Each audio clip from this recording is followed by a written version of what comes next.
மதுவிலக்கு வேணும்னு பாட்டாளி மக்கள் கட்சி நிறைய போராட்டங்களை நடத்திருக்காங்க. ஆனால் இது வரைக்குமே எதுவுமே கை கூடலை. ஒருவேளை பாட்டாளி மக்கள் கட்சிக்கு மவுசு இல்லையா என்னன்னு தெரியல. மதுவிலக்கு வேணும்னு ஒரே ஒரு பேட்டி தான் திருமாவளவன் கொடுத்தாரு.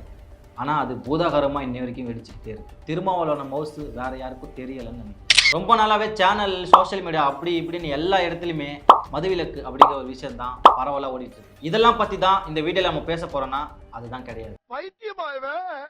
ரொம்ப நேரம் நல்லா பேசிக்கிட்டாரையா.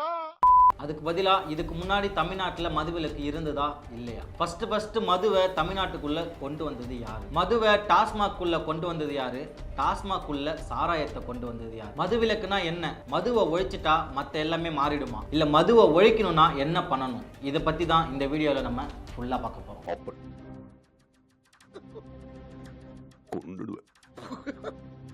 மக்களோட உடல் நலத்தை பாதுகாக்கணும், வாழ்க்கை தரத்தை உயர்த்தணும்.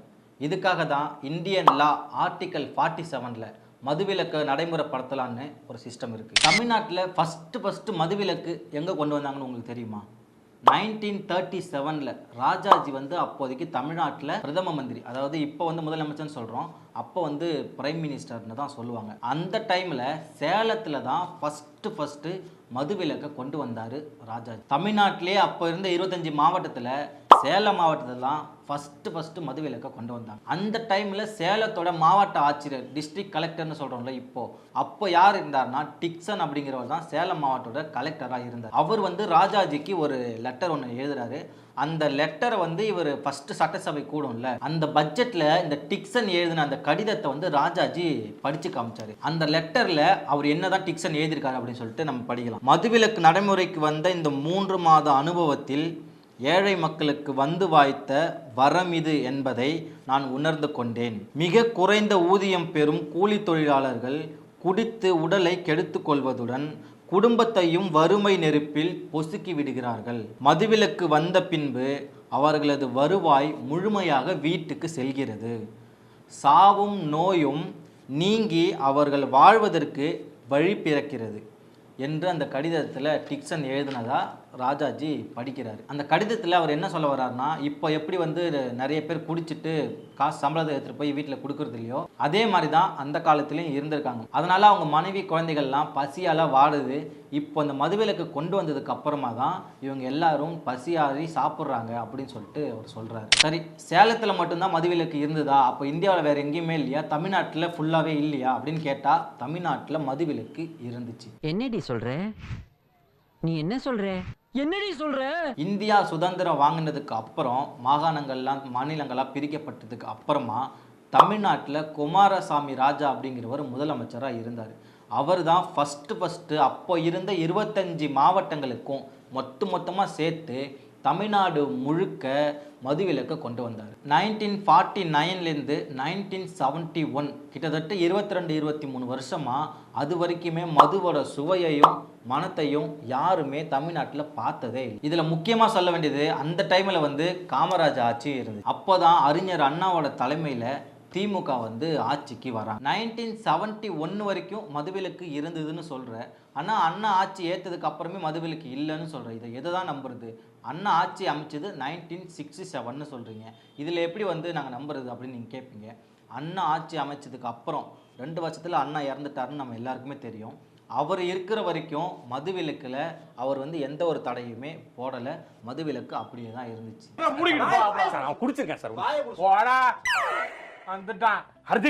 ஆனால் 1971ல் அண்ணா இறந்ததுக்கு அப்புறம் கலைஞர் தான் ஆட்சி கட்டிலில் உட்கார்றாரு. அவர் என்ன பண்ணுறாருன்னா, தமிழ்நாட்டில் இருக்கிற நிதிநீர் சுமையை கருத்தில் கொண்டு எப்படியாவது நம்ம தமிழ்நாட்டை மேலே கொண்டு வரணும், அதுக்காக மதுவிலக்கு வந்தாதான் இதுலேருந்து வர காசை வச்சு தான் மக்களுக்கு நம்ம சிறப்பாக ஆட்சியை கொடுக்க முடியும் அப்படின்னு சொல்லிட்டு அவர் நம்பினார். ஆனால் உங்களை அடிச்சுக்க முடியாது.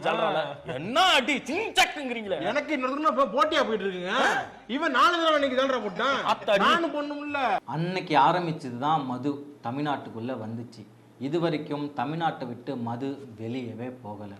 மாறி 2 திராவிட கட்சிகளும் மதுவை வச்சு தான் அரசியல் பண்ணிட்டு இருக்காங்க.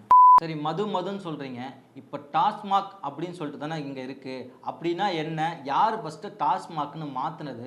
டாஸ்மாக்னா முதல்ல என்னன்னே நிறைய பேருக்கு தெரியாது. டாஸ்மார்க்னு படிக்கிறீங்களே, அது என்ன, யார் கொண்டு வந்தது ஃபஸ்ட்டு பார்க்கலாம். எம்ஜிஆர் என்ன பண்ணுறாருன்னா 1983 தான் தமிழக அரசு வந்து டாஸ்மாக் அப்படிங்கிற ஒரு வார்த்தையை கொண்டு வராங்க, ஒரு அமைப்பை உருவாக்குறாங்க. டாஸ்மாக் அப்படின்னா தமிழ்நாடு ஸ்டேட் மார்க்கெட்டிங் கார்பரேஷன், இதை தான் சுருக்கி டாஸ்மாக் அப்படின்னு சொல்கிறோம். இந்த நிறுவனத்தை ஃபஸ்ட்டு தொடங்கினது எம்ஜிஆர் ஆட்சிக்கு வந்ததுக்கு அப்புறம் தான். எம்ஜிஆர் அவர்களை கொடைவள்ளல் அப்படி இப்படின்னு சொல்லிட்டு நிறைய பட்டம் கொடுப்பாங்க. இவர் இவ்வளோ நன்மையெல்லாம் செஞ்சதுக்கு மதுவிலேருந்து வந்த வருமானம் தான் முக்கிய காரணம். உள்ளூர் உற்பத்தியாளர்கள் பாதிக்கப்பட மாட்டார்களா? மங்கினி பாண்டியரே, மங்கினித்தனமாக பேசாதீரையா. உள்ளூர் பாதிப்பு முக்கியமா, இனாமாக பணம் கிடைப்பது முக்கியம். அவசரப்பட்டு விட்டேன். இது பத்தாக்குறைக்கு அம்மையார் ஜெயலலிதா அவர்கள் என்ன பண்ணாங்க தெரியுமா? 2003 அக்டோபர் மாதம் வந்து தமிழ்நாடு மதுவிலக்கு சட்டம் 1937 ராஜாஜி கொண்டு வந்தார்னு சொன்னல, அதை வந்து திருத்தி எழுதி மாநிலத்தின் சாராய கடைகளை நடத்தும் ஏகபோக உரிமையை யார்கிட்ட கொடுக்குறாங்கன்னா இந்த டாஸ்மாக் கிட்ட கொடுக்குறாங்க. ஓ, அப்படியா விஷயம்? இதுக்கப்புறம் உங்களுக்கே தெரியும்னு நினைக்கிறேன், ஜெயலலிதா அம்மையார் தான் என்ன பண்ணாங்கன்னா கவர்மெண்ட், அதாவது இதுக்கு முன்னாடி நீங்கள் 2000 2003 இந்த டைம்லலாம் நிறைய படம்லாம் பார்த்துருப்பீங்களே, பிரபா வைன்ஸ், வடிவேல் கூட சொல்லுவார், பிரபா ஒயின்ஸ் அப்ப உணர்ங்களா? கடை எப்ப சார் திறப்பீங்க? இப்பதான் சார் கடை அடிச்சு வரோம். எல்லாமே பிரைவேட்டில் தான் இருக்கும். ஆனால் கொஞ்ச நாளுக்கு அப்புறம் 2012 நினைக்கிறேன், அந்த டைமில் தான் ஜெயலலிதா அவர்கள் என்ன பண்ணுறாங்கன்னா ஒட்டுமொத்த மது கடைகளையும் கவர்மெண்ட் பேருக்கு மாற்றுறாங்க. இதுக்கப்புறம் மதுவை எல்லாத்தையுமே கவர்மெண்ட் தான் விற்கும் அப்படின்னு சொல்லிட்டு ஒரு நிர்ணயத்தை கொண்டு வராங்க. இங்கே தான் பெரிய பிரளயமே ஆரம்பிக்குது. இப்ப என்னத்துக்கு எல்லாரும் மூஞ்சி தூக்கி வச்சு நிற்கிறீங்க? எந்த பிரச்சனை இருந்தாலும் எங்க கிட்ட தான் வருவேன். சரவணா, மிலிட்டரி சரக்கு 2 ஃபுல்லா கேட்டீங்களே. எம்ஜிஆர் கொண்டு வந்த டாஸ்மாக் அமைப்பு உள்ளே வந்ததுக்கு அப்புறமா தான் மது எந்த அளவுக்கு விற்கப்படுது அப்படின்னும் அதனால் எவ்வளோ வருவாய் வருதோ அப்படின்னு சொல்லிட்டு நமக்கு ஒரு கணக்கீடு வைக்கிறாங்க. அந்த அடிப்படையில் பார்த்தோன்னா எம்ஜிஆர் டாஸ்மாக் தொடங்கிய போது 1983 வரியாக மட்டும் 183 கோடி ரூபாய் வந்திருக்கு அந்த டைம்லேயே. அதுக்கப்புறம் 2002 2003 ஜெயலலிதா அம்மையார் இருந்தப்போ 2828 கோடி ரூபாய் வந்து வரியாக வந்திருக்கு. 2003 2004 3639 கோடி ரூபாய் வந்து நிதியாக வந்திருக்கு. 2004 2005 4872 கோடி ரூபாய், 2005 2006 6000, அப்படியே கொஞ்சமாக மேலே வந்து 2011 2012 18,000 கோடி ரூபாயா ஆச்சு. அதுக்கப்புறம் இப்போ உங்களுக்கே சொல்ல வேணாம், இப்போ எல்லாருமே ஸ்டிக்கர் அடித்து ஒட்ட ஆரம்பிச்சிட்டாங்க. இந்த வருஷத்துலேருந்து இவ்வளோ அதிகமாகணும், அந்த வருஷத்துலேருந்து அவ்வளோ அதிகமாகணும் அப்படின்னு சொல்லிட்டு இப்போ கிட்டத்தட்ட 45,000 கோடி ரூபாய் வந்து இதில் வருமானமாக நமக்கு கிடைச்சிட்ருக்கு. 2011 வந்து 18,081 கோடின்னு சொல்லியிருந்தேன்ல, 2010-11 14,965 கோடி ரூபாய் தான் மது வந்து விற்பனையாக இருக்குது. அரசாங்கமாக மாற்றினதுக்கு அப்புறமா 2011 2012 18,081 கோடி ரூபாய் வந்து கிடைச்சிருக்கு.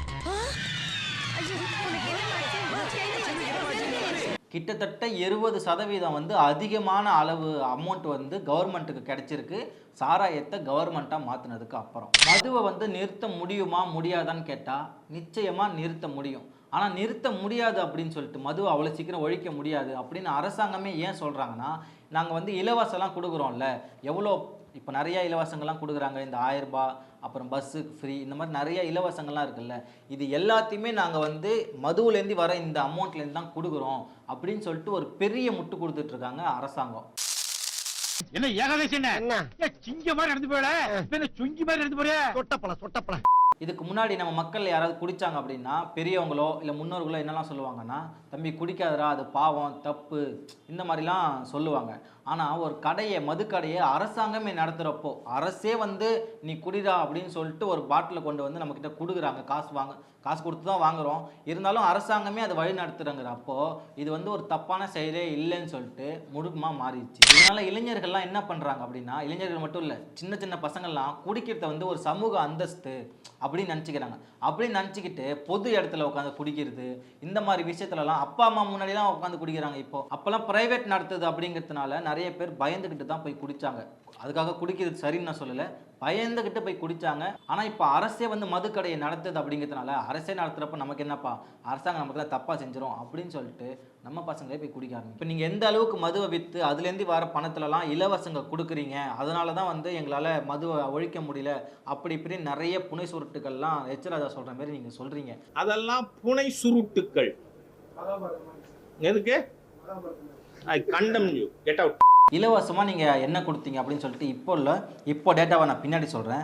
2012 அந்த டைமில் வந்து ஒரு டேட்டா வெளியிட்டிருக்காங்க. டிவி, மிக்சி, ஃபேனு, கிரைண்டர் இது எல்லாத்தையும் கொடுத்தாலும் சரி ஒட்டு மொத்தமாக கிட்டத்தட்ட ஒரு 15,460 ரூபா தான் அந்த டைமில் நான் சொல்கிறது, அந்த டைமில் ஆயிருக்கும்.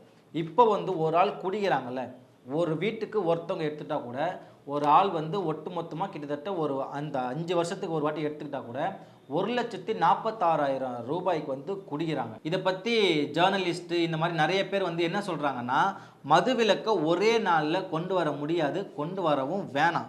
ஆனால் கொஞ்சம் கொஞ்சமாக, அதாவது ஃபஸ்ட்டு வந்து டாஸ்மாக் கடைகள்லாம் முன்னாடி வந்து 8 மணிலேருந்து 11 மணிக்கு இருந்துச்சு, அதை இப்போ 12 மணிலேருந்து 10 மணியாக மாற்றினீங்கல்ல, அதே மாதிரி கொஞ்ச நாள் கழிச்சு போக போக மொத்தமாக டாஸ்மார்க்கை 5 மணி நேரம் வைக்கலாம்ல.